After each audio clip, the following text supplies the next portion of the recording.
Well, welcome everybody. As you remember, probably my name is Nikki Bradenberg and I'm the Director of Education here at Montana PBS.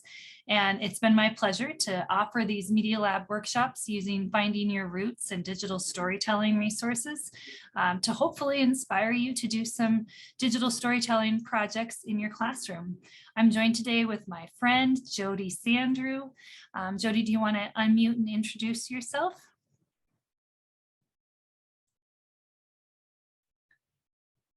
Is it not unmuting?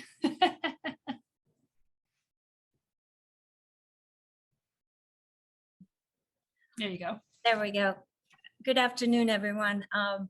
I am battling a couple coughs here and there, but bear with me. I'm really excited to be part of the team that's presenting on Finding My Roots. I met Nikki years ago in Washington, D.C., and she has become such an inspiration to me. And I have taught for 30 years. And one of my favorite projects is actually the project I'm going to share today. So I will try to be on task and not ramble. So thank you for having me, Nikki. We're excited to have you. Jody's got so much enthusiasm. She does some really cool things there in Twin Bridges. So Finding Your Roots is our inspiration for digital storytelling for this workshop series. Hopefully give me a thumbs up if you've tuned in and watched some Finding Your Roots since this has started, maybe either online or on on PBS Learning Media or even on television. Okay, yay! We're so glad. It's on every Tuesday at 7 p.m. on Montana PBS, or you can stream it online on the PBS Passport program, or I'll show you on, remind you of our PBS Learning Media website where you can grab video clips and lesson activities. So this season has been all about people kind of learning about untold stories from their past and things that their families didn't talk about for different reasons.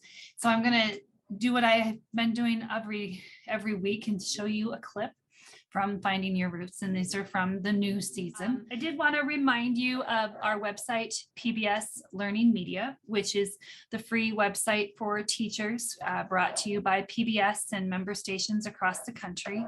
And this website is where you can find resources for using Finding Your Roots in your classroom. And so on this slide 2, each of these images is linked right here to a different collection on PBS Learning Media, or down in the notes section, we have it linked there. So if you click on this main image, it's going to redirect you to PBS Learning Media.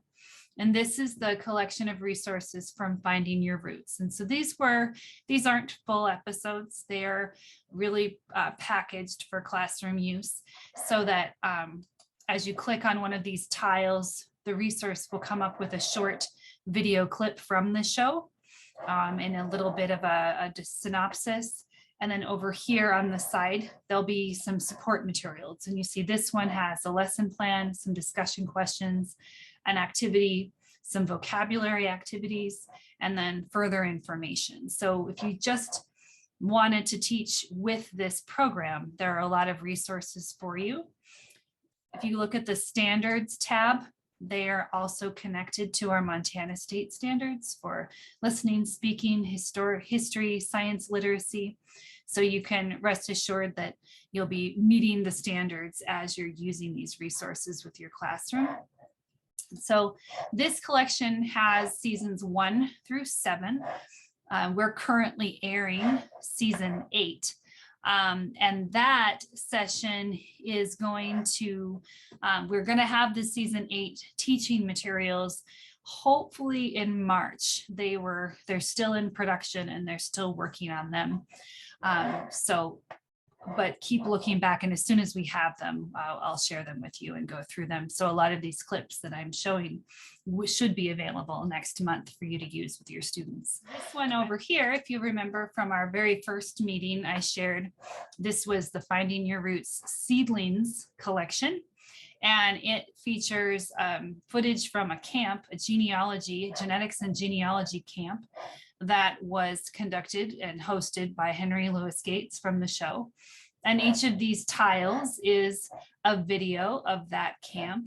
But what's very cool is if you go to this link that's here in the description, the full curriculum will be shared with you. You have to go through you have to sign up with your name and information, and you can download the full curriculum with a 2-week intensive camp with a web episode series. But you know, as a teacher, you can just pick and choose whatever you need from there. So those are the 2 PBS resources for using Finding Your Roots with your students.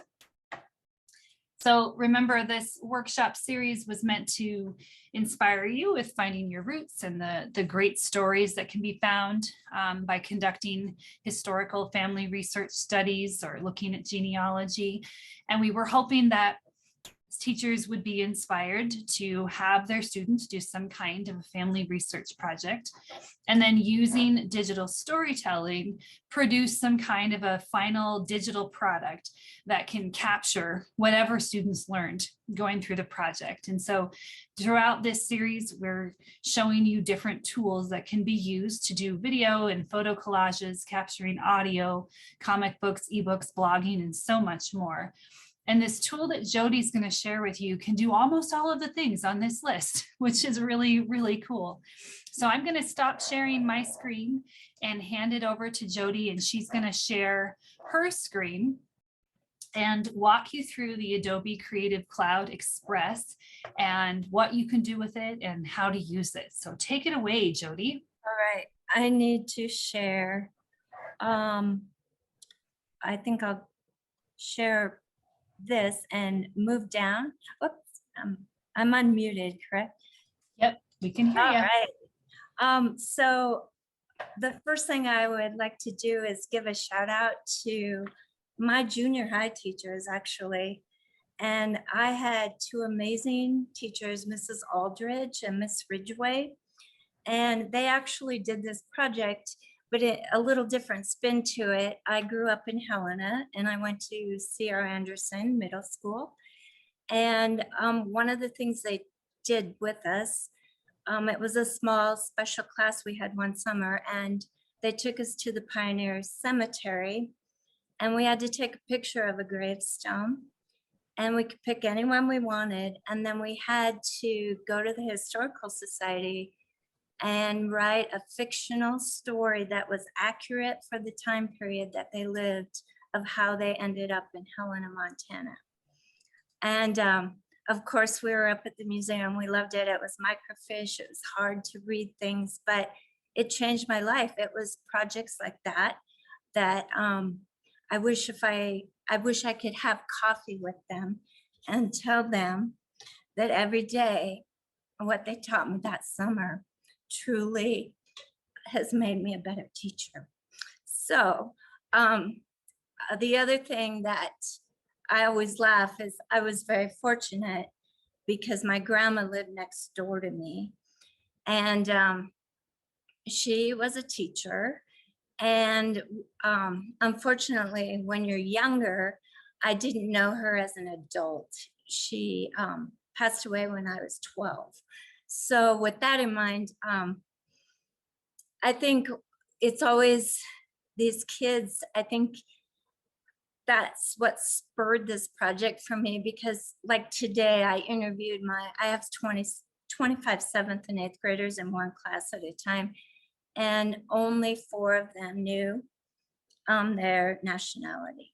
It kind of blew my mind in a way, because I wrote on this slide, my both his parents immigrated to the United States from Sweden, and they only grew up 14 kilometers from one another, but did not know each other until they were in Chicago and going to church at the same church. My grandfather was a McLeod, and he was Scottish, and he immigrated to America, lived in Red Wing, Minnesota. My great grandmother was a French Huguenot. And so I knew all 4 except my maternal grandfather. I had no idea. And I used to ask my grandma, what nationality is my papa? And she would say, oh, some things just let sleeping dogs lie. And we never knew anything about him. And so it always was like, what's the secret? But we never knew because she never let on anything. So I always start my first report that, and I'm a business teacher, and one of the things I have to do is, of course, teach different writing skills. But I do, my first assignment is a life interview, and we set up an outline together first, and we do it. They have to pick, and it's really cool if they don't have a grandparent living, but I've even had these kids do great grandparents. So I'm always shocked at some of them will do a grandparent, but I've had one great grandparent that was still alive. And we set up this outline together, and kids now, like, they're on their phones so much, but we go through and we do it through their grandparents' eyes. Like, we start with their early childhood, their name, the meaning, and I throw things in there that they'll have to research, like what day of the week were they born, and they will have no idea, but you can look that up right away on Google. And then they talk about their first vivid memory, their home, memories of their parents, so their pets, their siblings. And we take this outline all the way through. I think there's 10 divisions, adult life and what they would like them to remember, or, pearls of wisdom to take forth with them. So it becomes a really fun thing. We type it out, and then I ask them, I give them lots of time. I do a different project, but I give them like a week, including the weekend.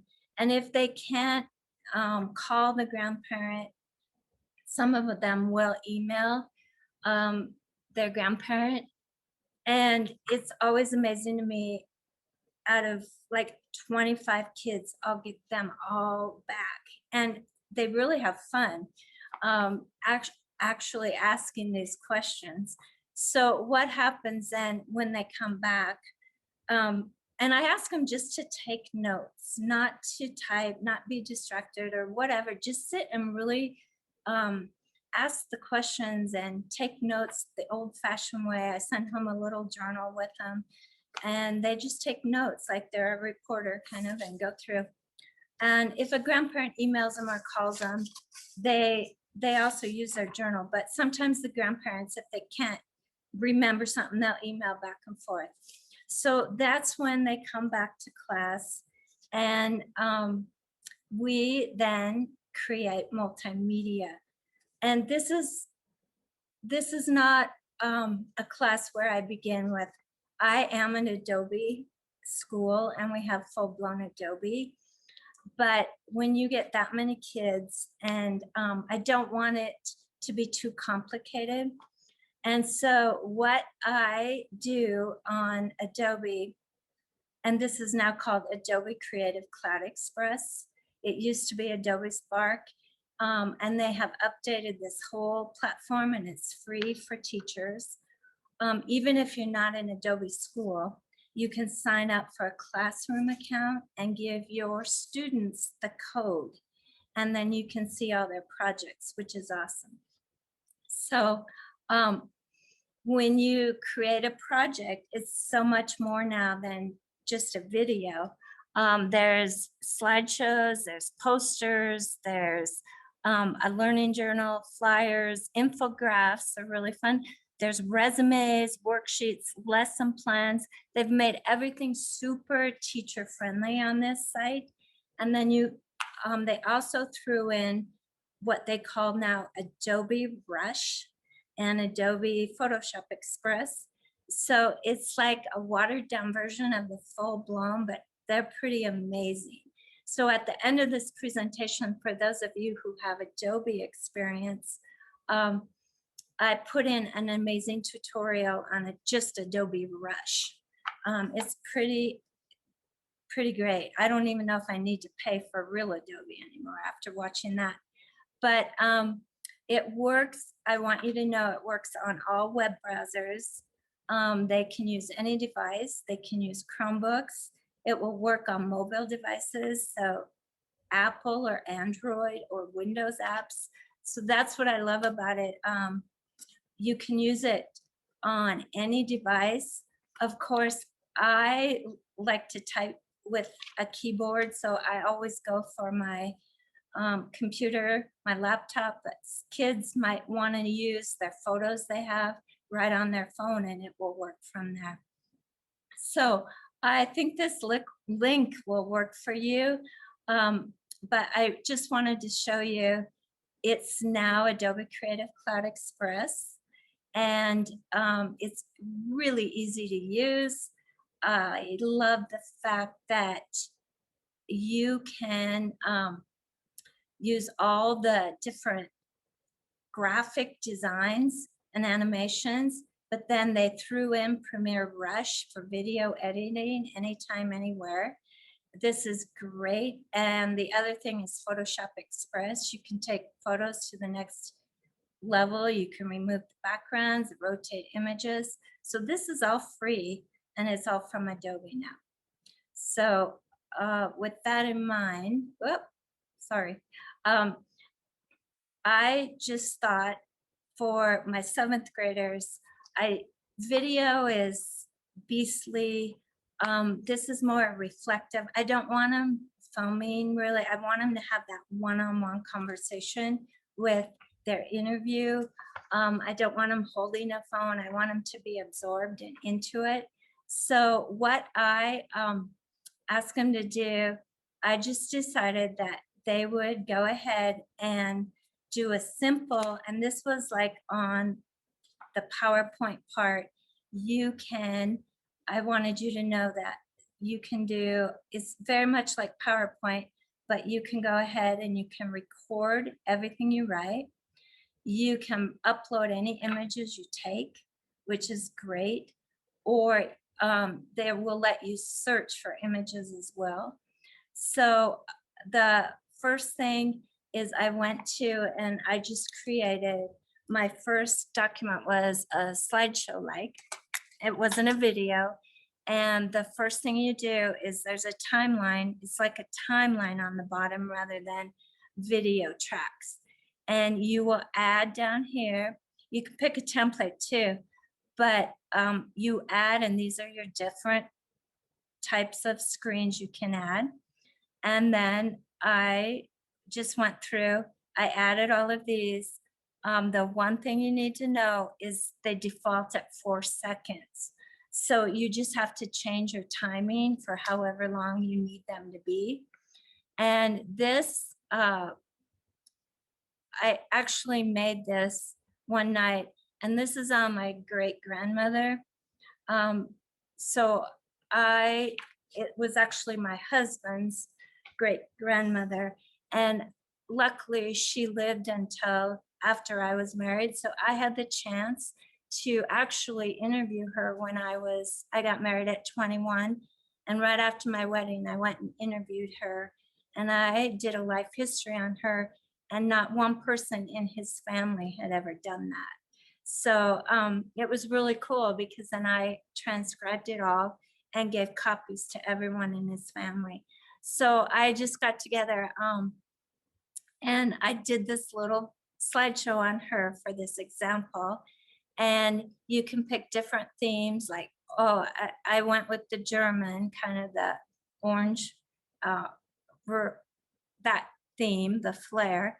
And the cool thing about this also is you don't have to go out and worry about copyright. They provide all the music that you can use in your presentation. So I just thought at this point, I know I'm talking really fast, but it's so much like a slideshow. And I just thought I'd start out and I'd kind of just show you real quickly. I exported the start of it and I'm going to show it to you. The story of a young girl's journey to America.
So that was, I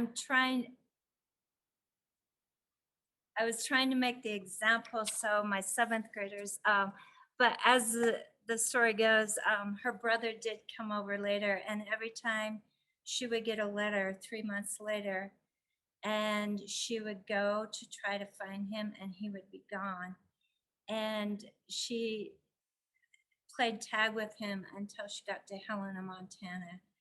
And it was at that point where her brother was there, and he went to work right away as a brew master for Kessler Brewery.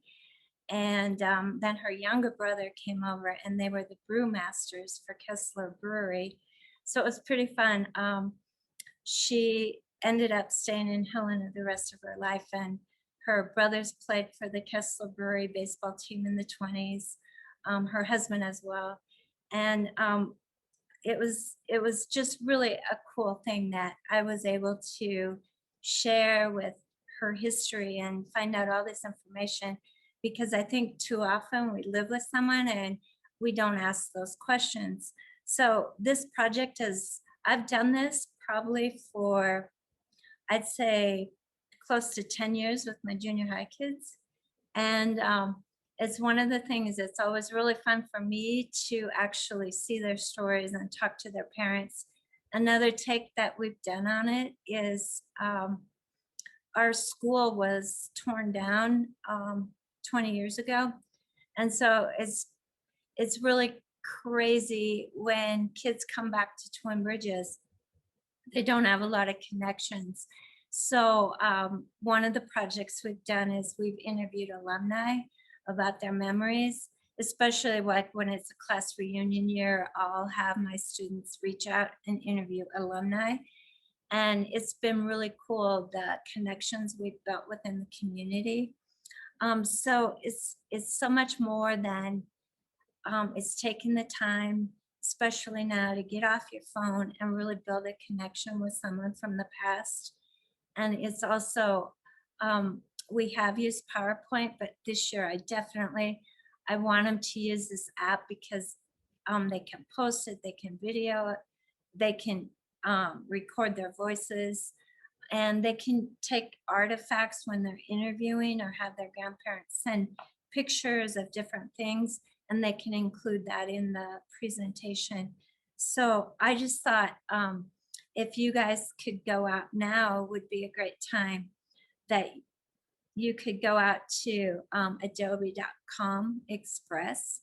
And if you have a school Adobe account, it's different, like because I already have an Adobe account, but you log in and you create an Adobe account, and it's free. And then you will join as a classroom. So it works. So once you join as a classroom account, it is so cool, because then you will give your students your classroom code. So they all become members of your classroom. So you can see all their projects. So that's the one thing I love about it is you have control over your classroom, and you can invite your students to come in and see all their projects live. So I just thought at this point now, I love the fact too that you can even do infographics, you can do lesson plans on there, so many cool things. So I just thought maybe now you could go out to Adobe Express, express.adobe.com, adobe.com Express right here, and you could explore for a few minutes. Yep. Yeah, let's take about 15 minutes, and everybody just open up a different browser window or look on a different device and go to that link, adobe.com/express. I used my Google credentials to get in, and it let me in, and I had used this before, so it had all the work that I had done before, but now it's nice and open, and you've got lots of different options there. So I wonder, Jody, do you want to take them to the site and show them, just give them a tutorial? Sometimes it's hard to know where to start. If you just click there you go. And maybe just show them like how you would start a project and all that process. So I just clicked on the link I had on that slideshow and express it. I love Adobe's, but you can hit start for free. And I already have a school account, but I would think if you don't have one, you can sign up with an email or you can continue with Google. So my Google is already, I'm going to continue with my Google. And it says access denied.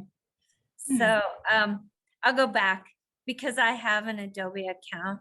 Oh, I'll just log in with my Adobe ID. I think most of you would be able to just log in with your email if you have an account.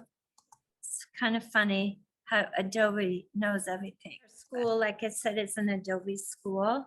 So the first thing I did, like for this, I would tell my students, this is a presentation and you can start from scratch. I might tell them to go to a slideshow. Every story starts, tell us your idea. So a life history of my grandparent. And they're going to give you some templates to follow. So tell me what happened, tell how a regular person overcame a great challenge. So I'm going to pick that one. And the best way to be successful is to be totally unqualified. And this is where I started the other day. And this is where I would ask my junior high kids, tell us about your hero. I simply clicked my microphone and said the story will be about my great grandmother who immigrated from Germany. Call to adventure. And I went full screen over here. You can upload photos. And what's cool about it, move this, you can upload your own or you can connect to Google Photos. That's why I think sometimes on their phone, if they have a lot of photos, you can go to the Creative Cloud. No files are synced, but you can also just connect to your Google Drive and upload photos you would have. One of the things that I told you is when you go here, you just click on your timer and increase however long you need to change your time to. I usually tell my students to read something twice and call it good at that. If you want to, you can add a video in there. Videos take so much space. So normally on this one, I would have them upload a photo, but that's kind of how simple and easy. You can do a split screen just to change up your background a little bit. One of the things that I noticed, you can flop them over as well, so they're not all picture on one side, text on the other. You can add this as a caption, your title. This is the one I added for my name, and then I put a picture below it of the German flag when I started mine. Although your layouts are limited, you can pick tons of cool colors, like maybe you're from Ireland, so you'd want to do the green flag. There are different templates here for your themes and different fonts. And you can resize if you're doing this on a computer or doing it on Instagram. I guess you could resize the other great thing is we all have to teach copyright and fair use. And I love the way they have all this music that the kids can just, you click on the preview button and you could do the old country accordion. There's all kinds of different music that you can just add to your show at the end. So that was the presentation that I used here. And then once you have it done, you can share it. You can preview it. And I didn't do anything on this. You can download it then. And it's really simple. They can download it as well. So they have copies of it. I did not, I'm going to go back a little bit, but you could even have them do a cool poster if you wanted to. There's all kinds. I also love the fact that I'm not going to save that, but one of the things is an infograph. You could have them talk about major key dates in their grandparents' life. There's just, these are all teacher friendly. And of course, there's lesson plans for us and even report cards on here. But the one thing I also wanted you to know, these are all templates that are free. They're for you to use. And then this is the one, the Adobe Express. This is actual video. And if you've worked with Adobe, it's pretty amazing that you can just go in and it sets up your tracks and your timeline, and it's pretty beefy. I was actually impressed at how much there is on this. So you can launch the desktop app or download an Android or Apple app to use this on your phones. So with a class with 25 kids, I was just ready to kind of start out easy, and we will make a video by the end of the semester, but I wanted something that was easy for me to get them going and get them excited and not get too technical with uploading all the video for that many kids at the same time in my room. So if you want to look around, if you were able to get logged in, it does save all your information. If you go down to projects, this is the one I just made, and you can just delete anything you don't want on the 3 dots. So I would get rid of that. I don't want to save that. But these stay on there, like Nikki said, they stay on there for a long time. I've done cute meeting notices that are animated for groups. It's just a great way to add some to your classroom, add some pizzazz rather than same old white sheet of paper. So kids love it. And I found that even though they've taken the notes and they've done their research, just giving them this ability to do it with pictures and music just makes it way more enjoyable for junior high kids.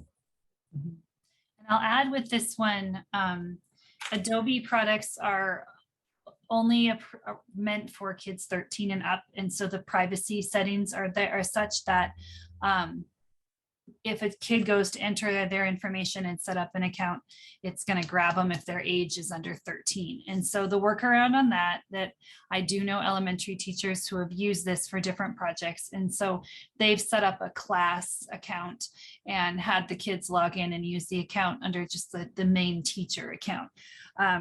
The 3rd grade teachers in Three Forks every year do a really cute project where they do the little video option, and they have the kids leave Mother's Day messages for their moms and they compile it together in Adobe Spark, and then they create a QR code for the video link, and they put that QR code on the homemade Mother's Day card, which is just adorable. That's cool.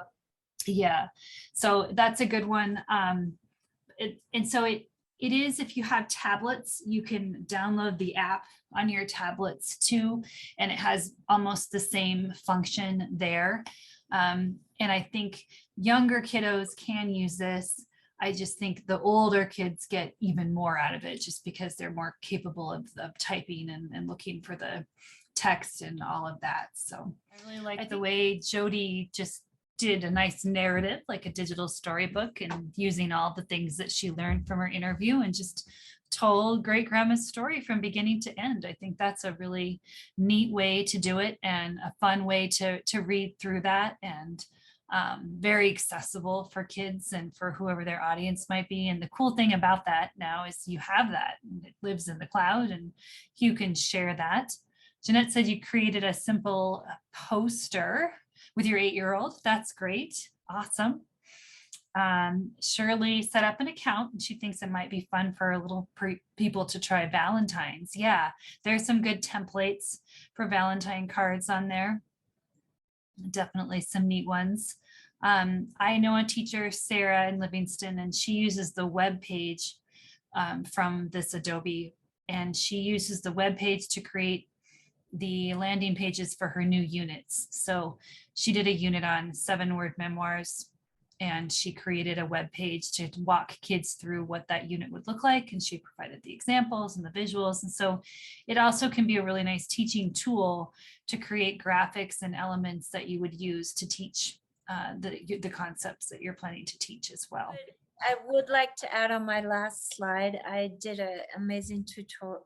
It's a link to a tutorial on Adobe Brush, and it takes you through, if you've never used Adobe video, and it's amazing, and it's not very long. I know time is of value to all of us, but this guy goes through all the bells and whistles. So it's on the last slide I had. And the other thing is a great resource is to join Adobe Education Exchange, because teachers will get on and just share lesson plans that they've used and created, and it's all free. You can find lots of cool ideas. Oh, there we go. Thank you, Nikki. We've got Happy Valentine's together. We go together like grilled cheese and tomato soup. I love it. Perfect. Melissa said she made a PTO flyer. Awesome. Very cool. All right. Yeah, I think these ones are still loading. I wonder, who knows? I feel like the internet gremlins have gotten me today. Oh, well, it won't do that yet. We'll go back. I want to go through the partner resources in the slide deck. These are the same if you were here with us last week. We have the same resources that we would encourage you to check out from the Montana Historical Society and Humanities Montana. Great resources for helping your kiddos do an oral history project. And then the family homestead database I showed you last time, and then looking at digitized newspapers and the family search websites as well. So these are great. They're linked right here on the slides, so you can get to them right just from linking right here to the slides, and use those as resources to help students as they work through these family research projects. Jody, I loved the way you really encourage kids to put down their phones and have conversations, and talk to their family members, and maybe even take pencil paper notes while they're getting that information. I think it's such a neat opportunity to teach kids how to conduct an interview and how to have a conversation with an older person too. And about a year ago, I had this gentleman donate all these little like journals. And I'm like, what am I ever going to use these for? And I use them for their interview journals. And, you know, they're small and they're brown covered, but they take them and take all their notes in there. So it's kind of like being an old time reporter.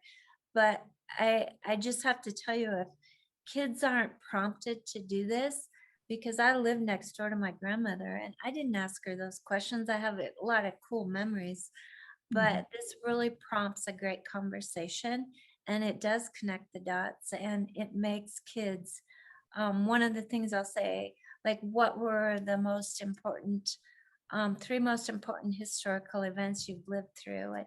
And another question they ask is, what inventions have affected your life the most? And it's always really interesting. all the different answers that come back. So it's cool with the outline how to prompt them to ask those right open-ended questions and the conversations that come about because of that. So it's really fun. I love it. Yeah, that's great. And then I think we shared the speakers in school from last time too. So it's a great program to get some storytelling in your classroom.